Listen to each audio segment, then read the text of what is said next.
Hi everyone, so I've been juggling quite a lot of jobs at the minute and finally I got another one done, and that is to alter a 5-foot fence panel into a sloping one so it's easier on the eye with my new fencing. That's 2 foot. I'd ordered a load more last week and got it done, but it was actually easy to install on my own, almost. I had to get some help with the gravel boards, and I'm so happy with it. So I thought I'm going to show you how I altered it, because although it looks really easy, there's a few structural things to think about which I didn't know until while I was doing it.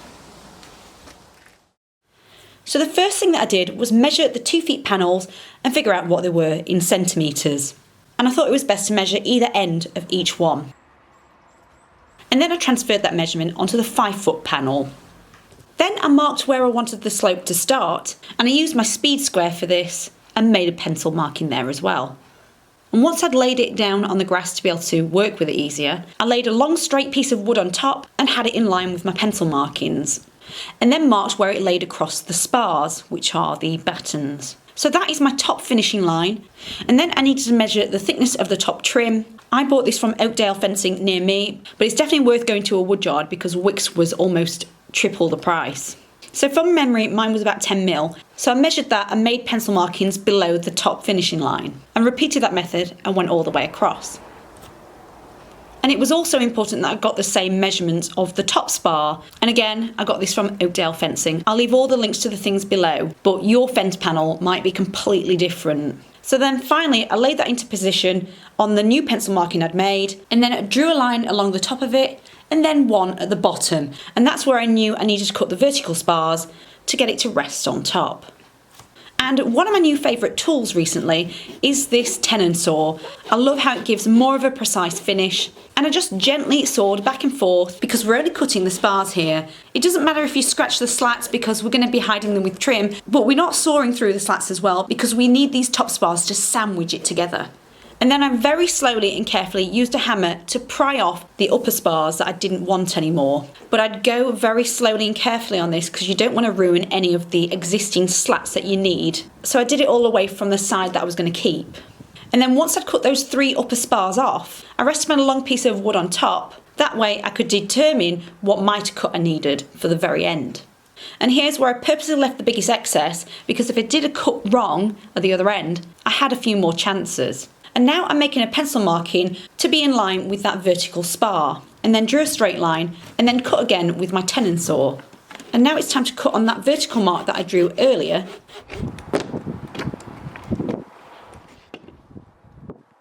And that way I could lay my batten perfectly.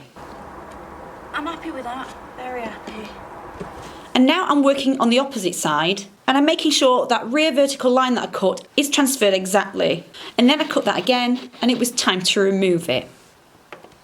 And then I needed to repeat that process on this side. So here's me making sure that my 2-foot marking is also exact. Now what surprised me when I started this project is that the top spar is not exactly the same thickness or depth as the opposite side. So I had to make a pencil marking of where the top line finished. 38. So now I'm working on the narrower spar, which was 38mm, and although this is a bit awkward because I'm doing it on my own, I laid the fence panel on top of the spar that I'd already cut to position on an angle, made another pencil marking where my other narrower piece needs to sit on, and held my new spar on top. That way I'd get the top measurement exactly right. And then repeated the same marking process on the underside. Something that I've actually decided to do is cut this completely here, instead of having this on the inside. And I'm going to cut the excess here because I just think it's going to be an easier cut to do overall, and then have the rest exactly the same. Now this is something where I feel I went wrong because I created a bit of a weakness because the top wasn't trapped inside. So if you've got the time, cut it inside. But I absolutely can't tell when it's in situ with the rest of my fence. And then it was time to repeat the same method as what I'd done on the back.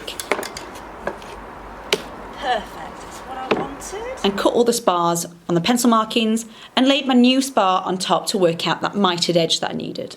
So once I'd cut it down, this is what it looked like. Just ignore the spar that moved underneath. But one thing I didn't know if it was entirely necessary because I was going to be staining it later was that I thought it was a good idea to add a preserver on any new cuts just to prevent rotting. So it was time to line both of these top spars up, and I hammered in with 40mm nails and made sure they were roughly about 20 to 30 centimetres away from each other. But generally, if anything was a bit loose, I'd just hammer it in. And that also went for the existing spars. Some of those now had a bit of give, so I had to hammer those together as well. And once that was in place, I just got my jigsaw out and just cut the excess off. But then disaster struck that halted my process for a bit.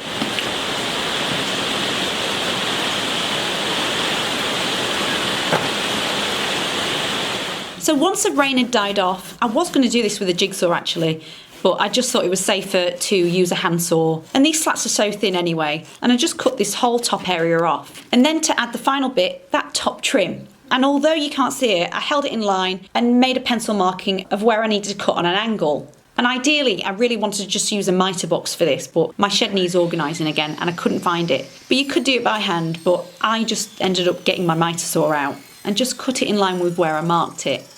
And then I added more preserver and then hammered my top trim in, but did it on either side of the flattish pitch it's got. And then cut the excess off with my Tenon saw.